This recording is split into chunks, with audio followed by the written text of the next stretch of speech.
बच्चों फरवरी और मार्च के महीने में बहुत सारे आपके एंट्रेंस एग्जाम के फॉर्म आते हैं। इसमें आपका एक फॉर्म आता है यूजीडब्ल्यू का। अब ये जो आपका एग्जाम होता है ये होता है आपका ट्रिपल हैदराबाद के लिए। हालांकि ट्रिपल हैदराबाद में और भी तरीके एडमिशन लेने के, कौन कौन से मोड ऑफ एडमिशन है वो भी हम बात करेंगे।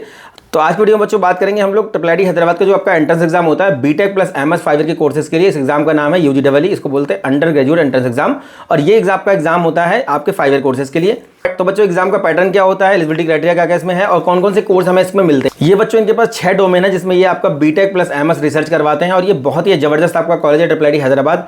ट्रिपल हैदराबाद में आपका 4 ईयर बीटेक भी चलता है, लेकिन यहाँ पे जेईई मेंस की रैंक से होता है। देखिए कौन कौन से हमारे मोड ऑफ एडमिशन है देख लेते हैं। देखिए जेईई मेंस से हमारा एडमिशन होता है 4 ईयर कोर्सेज के लिए। 4 ईयर बीटेक में एडमिशन आपको देते हैं, लेकिन जेईई मेंस एडमिशन लेने के लिए बहुत अच्छा रैंक आपको यहाँ पे दिखाना होगा। अगर आप कंप्यूटर साइंस की बात करें यहाँ पे बीटेक 4 ईयर तो लगभग 1600-1700 पे ये बंद हो जाता है। जिस रैंक पे आपका एनआईटी तिरुचिरापल्ली में सीएस बंद होता है उसी रैंक पे आपका यहाँ पे कंप्यूटर साइंस बंद होता है ट्रिपल हैदराबाद में। इलेक्ट्रॉनिक्स एंड कम्युनिकेशन की अगर बात करें तो ये बंद होता है आपका लगभग 4 से 5000 रैंक के बीच। यहाँ पे आपके 2 डोमेन है, कंप्यूटर साइंस और electronics and communication 4 year courses के लिए। इसके अलावा हमारा जो अब्रॉड वाले बच्चे हैं उनके लिए डासा मोड बना हुआ है। यहाँ पे हमारे जो अब्रॉड के बच्चे हैं ओसीआई पीसीआई होल्डर जो बच्चे होते हैं उनके लिए रहता है।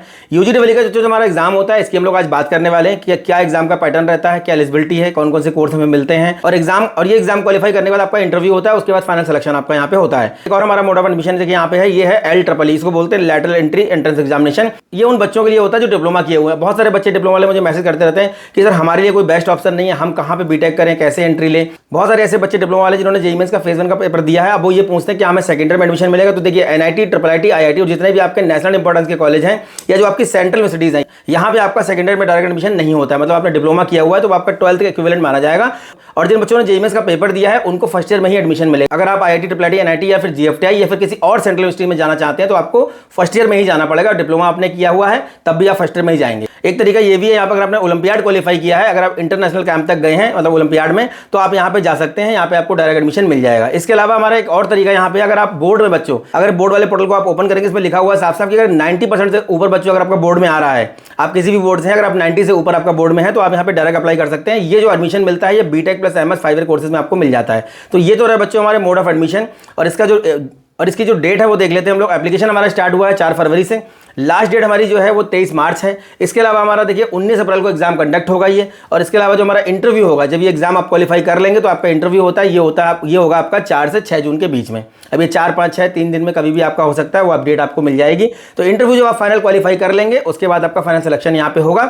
और बहुत अच्छा पैकेज रहता है, बताने की जरूरत नहीं, बहुत अच्छा प्लेसमेंट रहता है, करोड़ों में इनके पैकेज जाते हैं। एवरेज पैकेज की अगर बात करें तो NF ranking versus placement ranking, मैंने एक वीडियो बनाया था उसमें मैंने बताया था कि प्लेसमेंट रैंकिंग के मामले में ये कॉलेज नंबर 1 पे रहता है। मतलब इसका एवरेज पैकेज अगर आप देखेंगे पिछले 2-3 साल का तो 25 से 30 लाख आपको देखने को मिल जाएगा। अभी जो बोर्ड वाले बच्चे हैं इनको भी इसी कोर्स में एडमिशन मिलता है, लेकिन इनको भी क्या करना होगा, जब आप बोर्ड से अप्लाई करोगे तो बोर्ड से अप्लाई करने के बाद भी आपको सीधे एग्जाम नहीं देना होगा, आपको सीधे इंटरव्यू के लिए बुलाएंगे। तो इंटरव्यू आपको वहां पे भी क्वालिफाई करना पड़ेगा। अगर आप इंटरव्यू क्वालिफाई कर लेते हैं तो आपको वहां पे सीधे शॉर्टलिस्ट करेंगे ये बीटेक एमएस 5 ईयर कोर्सेज के लिए। अब देखते हैं हमारे जो डोमेन यहाँ पे है इनमें क्या हमारा जो है कौन कौन से डोमेन है। देखिए ईसीटी डोमेन है हमारा, देखिए यहाँ पे ये हमारा देखिए इलेक्ट्रॉनिक्स एंड कम्युनिकेशन इंजीनियरिंग है और मास्टर ऑफ साइंस की डिग्री देते हैं रिसर्च की इलेक्ट्रॉनिक्स एंड कम्युनिकेशन में। ये हमारा बीटेक है, ये हमारा मास्टर ऑफ साइंस का रिसर्च का स्पेशलाइजेशन है।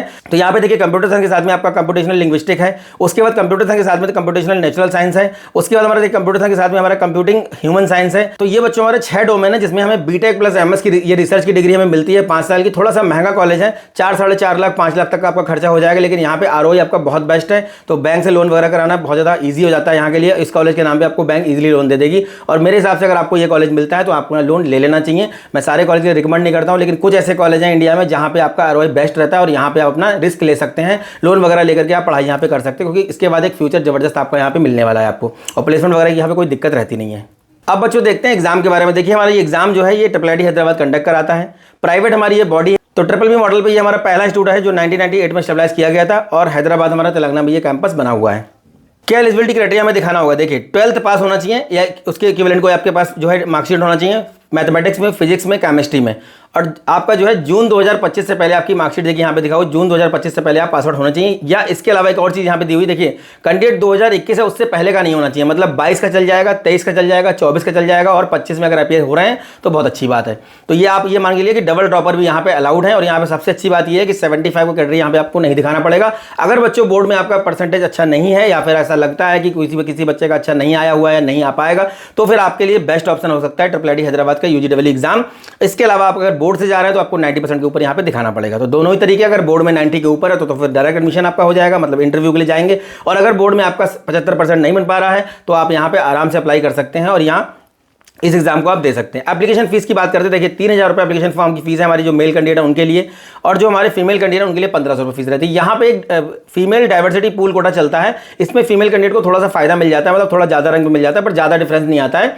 जो हमारे अदर कैंडिडेट है उसके अलावा फीमेल को लगभग 1000-2000 ज़्यादा रैंक पे ये मिल जाता है। और यहाँ पे सबसे अच्छी बात, बिना रिजर्वेशन पॉलिसी का ये कॉलेज है, यहाँ पे कोई रिजर्वेशन बच्चों काम नहीं करता है। आप जनरल में है, SC में है, OBC में है, EWS में है, किसी भी कैटेगरी में जो आप बिलोंग करते हैं तो आपको जनरल में ही यहाँ पे काउंट किया जाएगा। इसीलिए इस कॉलेज का प्लेसमेंट इतना अच्छा रहता है। और अपने आप में अगर इंजीनियरिंग का देखा जाए तो 2016-17 के टाइम पे जब एप्पल कंपनी पहली बार रिक्रूटमेंट करने यहाँ पे इंडिया में आई थी तो सबसे पहले एप्पल कंपनी ने जो इंजीनियर्स हायर किए थे वो कहाँ से किए थे? ट्रिपल आईटी हैदराबाद से। तो बहुत सारी चीजें हैं बताने के लिए। इसके अलावा जो इस कॉलेज की मोस्ट ऑफ द फैकल्टीज है वो क्या करते हैं, बड़े बड़े कॉर्पोरेट्स में जॉब कर रहे हैं, मतलब वो आपको कॉर्पोरेट कैंपस के बारे में अच्छे से बताते हैं। ये जो सुविधा है ये IIM के अंदर आपको मिल जाती है। IIM की जो फैकल्टीज होती हैं वो बड़े बड़े कॉर्पोरेट्स के अंदर जॉब कर रहे हैं। और यहाँ पे भी आपका ऐसा ही है, जैसे आपका माइक्रोसॉफ्ट है, फेसबुक है, अमेजन है, ऐसी कंपनीज में यहाँ की जो फैकल्टीज है वो जॉब कर रहे हैं। तो आपको मतलब सब्जेक्ट के साथ साथ में कॉलेज कैंपस की जो आपकी जो नॉलेज है वो तो आपको दे ही रहे हैं, इसके अलावा कॉर्पोरेट कैंपस की भी नॉलेज बच्चों को दी जाती है। इसीलिए इसका प्लेसमेंट आपको करोड़ों में देखने को मिल जाता है। और इसके अलावा आपका एवरेज प्लेसमेंट भी 30 लाख आपको देखने को यहाँ पे मिल जाएगा।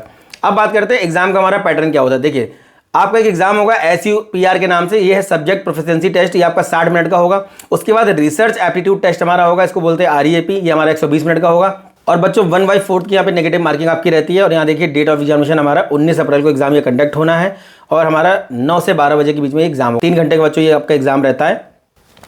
ये बच्चों ट्रिपल आईटी हैदराबाद के हमारे एग्जाम सेंटर से बच्चे पूछते रहते हैं कि एग्जाम सेंटर कहाँ बनेगा, राजस्थान में है कि नहीं है, हमारे स्टेट में है कि नहीं है। कुछ ऐसे आपके एग्जाम होते हैं जिनके सेंटर अपने स्टेट में बनाते हैं, जैसे आपका वेस्ट बंगाल का एग्जाम है तो वो अब सेंटर अपने हावड़ा, कोलकाता, दुर्गापुर आसपास के एरियाज में बनाते हैं, दूसरे स्टेट में सेंटर नहीं बनते हैं। लेकिन मैक्सिमम जो आपके एग्जाम्स होते हैं, जितने भी आपके एंट्रेंस एग्जाम हो रहे हैं, कॉमेट के है, MSCT है, नेस्ट है, आइजर है, ट्रिपल आईटी हैदराबाद का आपका UGW हो गया, NFAT आपका कराता है, नेशनल फॉरेंसिक साइंस यूनिवर्सिटी, जितने भी एंट्रेंस एग्जाम होते हैं उनके सेंटर्स आपको मेजर सिटीज में मिल जाएंगे। यहाँ देखिए आंध्र प्रदेश के सेंटर यहाँ पे देखिए दिए हुए हैं, क्योंकि भैया हैदराबाद का कॉलेज है तो वहाँ पे सेंटर जरूर होंगे। इसके अलावा छत्तीसगढ़ में देखिए बिलासपुर है, उसके बाद भिलई है, दुर्ग है, रायपुर है, दिल्ली में आपका न्यू दिल्ली है, गोवा में पणजी है, उसके बाद गुजरात देखिए अहमदाबाद, राजकोट, सूरत, देन उसके बाद आपका हरियाणा में फरीदाबाद है, गुड़गांव है, हिमाचल प्रदेश में देखिए आपका हमीरपुर, शिमला, इस तरीके से आपके एग्जाम सेंटर है। अगर हम उत्तर प्रदेश की बात करें, देखिए झांसी है, कानपुर है, लखनऊ है, मुरादाबाद है, नोएडा है, प्रयागराज, वाराणसी है, देहरादून है, रुड़की है।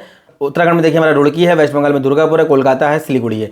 ये बच्चों हमारे एग्जाम सेंटर है ट्रिपल आईटी हैदराबाद के। जितने भी ऐसे बच्चे हैं जिनका परसेंटेज नहीं ठीक है 12th में, अगर 75 नहीं है तो मैं बार बार बच्चों आपसे बोलता हूँ, बहुत सारे ऐसे ऑप्शंस हैं, अच्छे इंजीनियरिंग कॉलेज हैं जहाँ से बहुत अच्छा आपको फ्यूचर स्कोप देखने को मिल जाएगा, जहाँ से बहुत अच्छा प्लेसमेंट मिल जाता है, जो विदाउट 75% भी आपको मिल जाते हैं। इसके अलावा आने वाले वीडियोज़ में बात करेंगे कि अगर आपका JEE मेंस में अच्छा परसेंटाइल आया हुआ है या अच्छा रैंक अगर आपके आने वाला है और 75 अगर आपका बच्चों नहीं है तो कौन कौन से ऑप्शन आपके पास होंगे जिनको आप ऑप्शन में रख सकते हैं। स्टेट के जो आपके गवर्नमेंट कॉलेज हैं, प्राइवेट कॉलेज हैं, इंडिविजुअल जो आपकी काउंसलिंग हो रही है, जैसे आपका थापर है, निर्मा है, धीरूभाई अंबानी, एलिमनाटी जयपुर है, बहुत सारे ऐसे कॉलेजेस हैं जहाँ पे 75 नहीं है तब भी आप वहाँ पे जा सकते हैं। इसके अलावा कुछ कुछ जगह पे बोर्ड के बिहार पर भी आप जा सकते हैं। तो 75 के बिना बहुत सारे ऐसे बच्चे हैं जो परेशान रहते हैं, लेकिन परेशान नहीं होना है। बहुत सारी ऐसी चीज़ें हैं, बहुत सारे ऐसे ऑप्शंस आपके पास, अभी मैं आने वाले वीडियो में बताऊंगा आपको कि आप जहाँ पे काउंसलिंग करके अपना एक अच्छा सीट, अच्छा एक ऑप्शन, अच्छा ब्रांच, अच्छा कॉलेज आप सिक्योर कर सकते हैं। तो जितने भी बच्चे हैं जो परेशान हैं परसेंटेज को लेकर के, वो ट्रिपल आईटी हैदराबाद UGW का फॉर्म भर सकते हैं और इस एग्जाम की तैयारी करिए अच्छे से। बहुत सारे प्लेटफॉर्म जिसकी तैयारी करवाते हैं। किसी बच्चे को अगर ऐसा लगता है कि प्रिपरेशन कहाँ से करनी, तो उसके लिए भी हम